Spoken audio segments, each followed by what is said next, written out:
क्या छात्र सिर्फ तालियां बजाने के लिए या सवाल पूछने के लिए भी हैं? हैदराबाद के नालसार यूनिवर्सिटी में करीब 450 छात्रों ने सुप्रीम कोर्ट के चीफ जस्टिस सूर्यकांत को दीक्षांत समारोह में चीफ गेस्ट बनाए जाने पर आपत्ति जताई, क्योंकि छात्र जंतर मंतर पर उनकी टिप्पणी को लेकर नाराज थे, जिसमें उन्होंने कहा था कि हमें वीडियो देखने का समय नहीं है। तो इसके बाद छात्रों ने अपनी बात चिट्ठियों के जरिए रखी, अपना विरोध दर्ज कराया, लेकिन इसके बाद जो हुआ उसने विवाद और भी बड़ा बना दिया। बार काउंसिल ऑफ इंडिया ने 2026 बैच के छात्रों का एनरोलमेंट रोक दिया, यानी कि जिन छात्रों ने अभी वकालत की दुनिया के कदम भी नहीं रखा था, उनके भविष्य पर सवाल खड़ा कर दिया। फिर सवाल उठा कि क्या विरोध करने की सजा करियर रोकना हो सकती है? क्या असहमति लोकतंत्र की ताकत है या व्यवस्था के खिलाफ बगावत है? क्या कानून पढ़ने वाले छात्र सवाल पूछेंगे नहीं? और अगर वो सवाल नहीं पूछेंगे तो फिर सवाल कौन पूछेगा? और इसी को लेकर पूरे देश में बहस छिड़ गई। तो सबसे पहले बात कर लेते हैं कि सुप्रीम कोर्ट ने सुनवाई के दौरान नालसार विवाद पर सीजेआई सूर्यकांत ने बार काउंसिल ऑफ इंडिया को क्या कहा। पॉइंट नंबर 1, नालसार के छात्रों के विरोध के मामले पर सुप्रीम कोर्ट में सुनवाई हुई। पॉइंट नंबर 2, छात्र गलत हो या किसी से सलाह मिली हो, फिर भी विरोध का अधिकार है। पॉइंट नंबर 3, छात्रों को अपनी बात रखने का अधिकार संविधान देता है। पॉइंट नंबर 4, सीजेआई सूर्यकांत ने बार काउंसिल ऑफ इंडिया को 2026 बैच का एनरोलमेंट रोकने पर फटकार भी लगाई। पॉइंट नंबर 5, यह मेरे और छात्रों के बीच का मामला है, इसे मुद्दा बनाने की जरूरत नहीं थी, सीजेआई ने यह कहा है।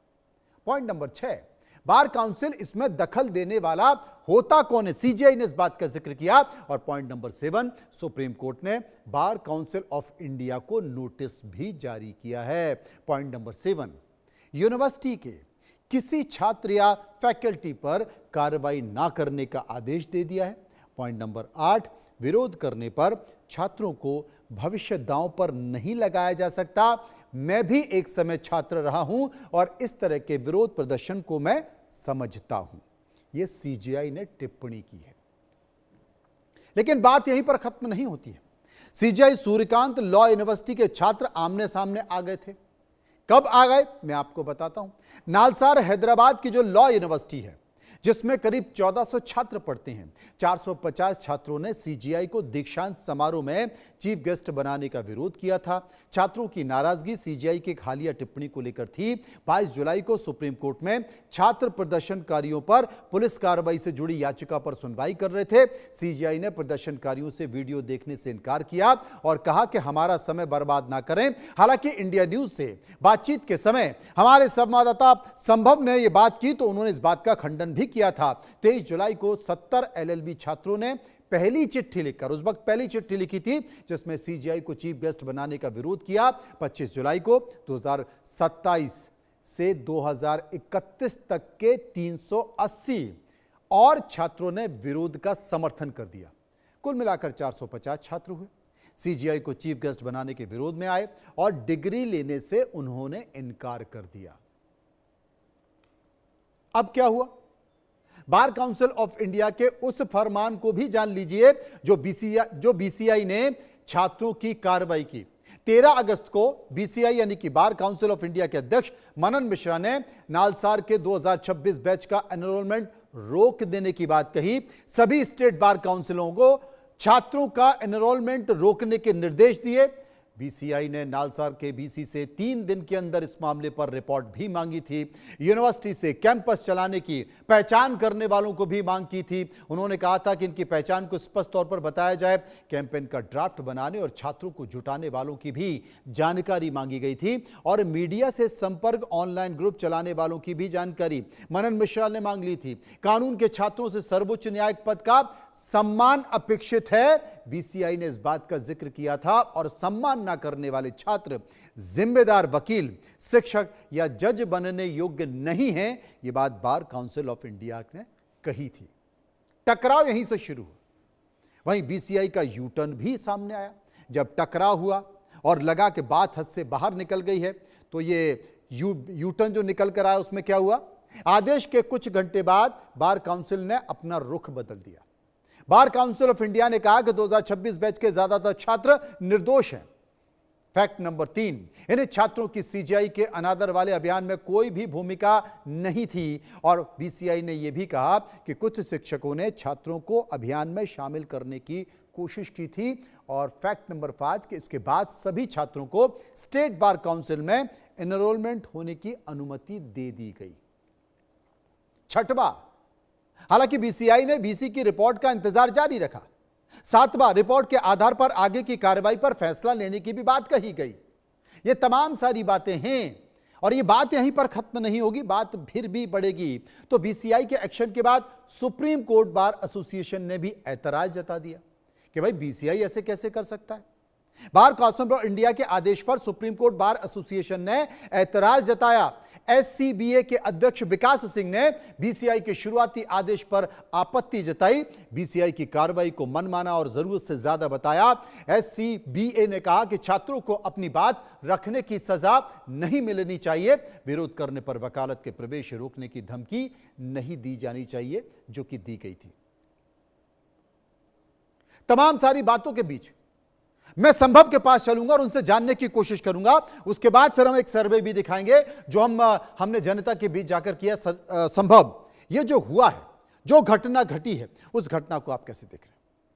जी बिल्कुल, देखिए शुरुआत से ही जिस तरह से छात्र आंदोलन हमने जंतर मंतर पे देखा और उसके बाद से ये नालसर का ये जो पूरा एपिसोड है ये देखने को मिला।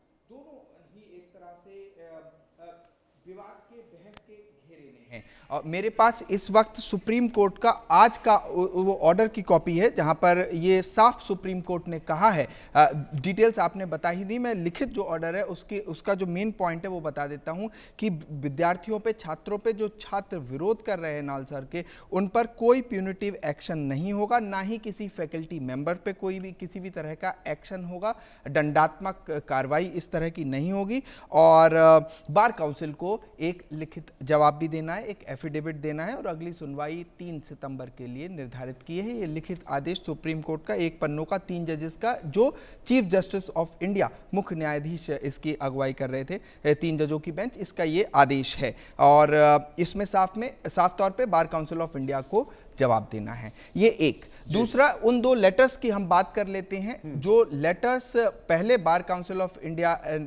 का पहला लेटर और उसके बाद दूसरा लेटर जिसकी कॉपी मेरे पास है, जो वाइस चांसलर नालसर को भेजा गया है और उसके बाद secretary all state bar councils को भेजा गया है। इसमें साफ कहा है कि हम जो पहला आदेश था जो इतना विवादों के घेरे में आया, उसको एक तरह से वापस लेते हैं। और काउंसिल ने सभी मेंबर से बात करने के बाद, यानी कि बार काउंसिल ऑफ इंडिया ने मेंबर से अपने बात करने के बाद ये दूसरा लेटर दिया है और इसमें सभी स्टूडेंट्स को एनरोलमेंट भी मिलेगा। जो उनके चॉइस की स्टेट बार काउंसिल्स हैं उसमें वो अपना एनरोलमेंट करा सकते हैं, ये स्पष्ट कर दिया बार काउंसिल ऑफ इंडिया। मनन मिश्रा ने भी इस पर अपनी टिप्पणी दी है कि किस तरह से जो पहला आदेश है उसे ना पढ़ा जाए, दूसरा आदेश ही फाइनल माना जाए। लेकिन सबसे बड़ी बात तब हो गई जब मुख्य न्यायाधीश के सामने आज सुबह ये मामला मेंशन कर दिया गया और उसके बाद मुख्य न्यायाधीश ने जो कहा, जिस तरह से आप दर्शकों को बता रहे हैं, वो एक तरह से ऐतिहासिक भी है कि देश के न्यायपालिका के सर्वोच्च पद पे बैठे व्यक्ति, चीफ जस्टिस मुख्य न्यायाधीश भारत के, किस तरह से सीधा स्टूडेंट से संवाद कर रहे हैं। और उन्होंने कहा, मेरे और विद्यार्थियों के बीच में बार काउंसिल क्यों आ रहा है, ये पहला सवाल था। और जिस तरह से आपने, चूंकि फैक्ट्स पूरी डिटेल्स आप बता चुके हैं दर्शकों को, इसलिए मैं सिर्फ वो पार्ट बता रहा हूं जो ऑपरेटिव पार्ट ऑर्डर है, क्योंकि जो कोर्ट का ऑर्डर है वो लिखित पार्ट मान्य एक तरह से होता है। तो वो लिखित पार्ट में उन्होंने स्पष्ट कर दिया कि विद्यार्थियों पे कोई कार्रवाई नहीं होगी। और इससे पहले आईटीवी नेटवर्क से जब जंतर मंतर का प्रोटेस्ट चल रहा था, उसके बाद एक आरोप लगा था मुख्य न्यायाधीश पे कि इस तरह से लोग कह रहे थे, मीडिया में खबरें चल रही थी कि उन्होंने छात्रों की बात सुनने से मना कर दिया। उसका खंडन करते हुए एक स्पष्टीकरण उन्होंने दिया था। वहां पर उन्होंने आईटीवी नेटवर्क से भी कहा था कि स्टूडेंट्स के लिए कोर्ट के दरवाजे खुले हुए हैं और जहां तक प्रोटेस्ट का सवाल है तो प्रजातांत्रिक देश में प्रोटेस्ट अलाउड है, एक तरह से धरना दिया किया जा सकता है, शांतिपूर्ण धरने के लिए स्थान है और उसके लिए भारतीय संविधान भी उसको प्रोटेक्ट करता है। लेकिन यह बड़ा मुद्दा हो गया और संभव इसलिए मैं ये जानना चाहता था क्योंकि दर्शक कम से कम समझें कि आखिर बात कहां से शुरू हुई, कहां पर खत्म हुई। और आज जब सुप्रीम कोर्ट में सीजीआई के सामने यह मामला मेंशन किया गया तो उस पर सीजीआई ने क्या टिप्पणी की। संभव हम इस पूरे मामले को लेकर लोगों के बीच गए, एक सर्वे कराया है, सर्वे कराकर लोगों ने इस पर अपनी राय दी है, प्रतिक्रिया दी है। एक बार हम सवाल लोगों के सामने रखते हैं कि क्या सवाल हमने पूछे, लोगों ने क्या प्रतिक्रिया दी। पहला सवाल जो हमने लोगों से पूछा वो दर्शकों के सामने, बीसीआई यानी कि बार काउंसिल ऑफ इंडिया का नालसार छात्रों के एनरोलमेंट पर रोक लगाने के फैसले को आप कैसे देखते हैं, हमने लोगों से पूछा। 24% लोगों ने कहा पूरी तरह से सही फैसला है, 21% लोगों ने कहा हस्तक्षेप नहीं करना चाहिए था और 53 यानी कि 53% लोगों ने कहा कि बार काउंसिल ऑफ इंडिया ने यह गलत किया है। 2% लोग इस पर कुछ भी कहना नहीं चाहते थे। सर्वे का दूसरा सवाल जो हमने लोगों से कहा, नालसार के छात्रों के विरोध प्रदर्शन को आप किस नजरिए से देखते हैं, जो कि सीजीआई का विरोध उन्होंने किया था। 27% लोगों ने कहा छात्रों का विरोध जायज था। 55% लोगों ने कहा अधिकार के लिए आवाज उठाना सही है। 16% लोगों ने कहा अनुशासनहीनता का यह पूरा मामला बनता है और 2% लोग इस पर कुछ भी कहना नहीं चाहते। सर्वे का तीसरा सवाल कि क्या छात्रों के विरोध को उनके भविष्य के करियर और वकालत की एनरोलमेंट से जोड़ना सही है। 28% लोगों ने कहा हां कार्रवाई जरूर होनी चाहिए। 23% लोगों ने कहा गंभीर मामलों में ही कार्रवाई होनी चाहिए और 48% 48% लोगों ने कहा नहीं करियर प्रभावित होगा इससे और 1% इस पर कुछ भी कहना नहीं चाहते थे। सर्वे का एक और सवाल, चौथा सवाल जो हमने लोगों से पूछा कि बार काउंसिल ऑफ इंडिया के फैसले के बाद में वापस लिए जाने को आप कैसे देखते हैं। 37% लोगों ने कहा फैसला वापस लेकर एकदम सही किया है। 30% लोगों ने कहा दबाव में फैसला बदला है, ऐसे नहीं बदला है। 27% लोगों ने कहा फैसला देना ही नहीं चाहिए था, दिया ही क्यों गया, और 6% लोग इस पर कुछ भी कहना नहीं चाहते थे। सर्वे का आखिरी सवाल, पांचवा सवाल जो हमने लोगों से पूछा कि क्या बार काउंसिल ऑफ इंडिया को छात्र और सीजीआई के बीच इस मुद्दे पर हस्तक्षेप करना चाहिए था क्या, तो 27% लोगों ने कहा हस्तक्षेप नहीं करना चाहिए था। 23% लोगों ने कहा सीजीआई का अपना सम्मान है। 47% लोगों ने कहा बार काउंसिल ऑफ इंडिया ने यह गलत किया है, उनको नहीं करना चाहिए था, और 3% लोग इस पूरे मामले पर कुछ भी कहना नहीं चाहते। इस मामले पर हम चर्चा करने की कोशिश करेंगे, विस्तार से समझने की कोशिश करेंगे। संभव शर्मा का परिचय मैंने आपको करा ही दिया, संभव मेरे साथ मौजूद होंगे। इसके साथ साथ जस्टिस लोकपाल सिंह जो कि रिटायर्ड हैं हाईकोर्ट उत्तराखंड के, उनसे हम संपर्क करेंगे। एपी सिंह वकील सुप्रीम कोर्ट मेरे साथ मौजूद होंगे। रुचित आशा कमल सामाजिक न्याय कार्यकर्ता हैं, उनसे हम बातचीत करेंगे। और इसके साथ साथ सुप्रीम कोर्ट के वरिष्ठ वकील और राज्यसभा के सांसद विवेक तनखा जी के पास भी हम चलेंगे, उनसे भी जानने की कोशिश करेंगे। तमाम सारी बातों के बीच संभव एक छोटी सी प्रतिक्रिया अब इस मामले को लेकर समझते हैं। ये जो मामला जो भी हुआ सीजीआई के बीच, छात्रों के बीच, उसके बाद बार काउंसिल ऑफ इंडिया आ गया, उसके बाद फिर सुप्रीम कोर्ट बार काउंसिल आ गया, इस पूरे मामले को आप देख कैसे रहे? जी बिल्कुल, देखिए मुख्य न्यायाधीश ने जिस बात को स्पष्ट कर दिया है कि मामला छात्रों और मुख्य न्यायाधीश के बीच में है, इसमें किसी भी और बॉडी का सीधा कोई इन्वॉल्वमेंट नहीं है।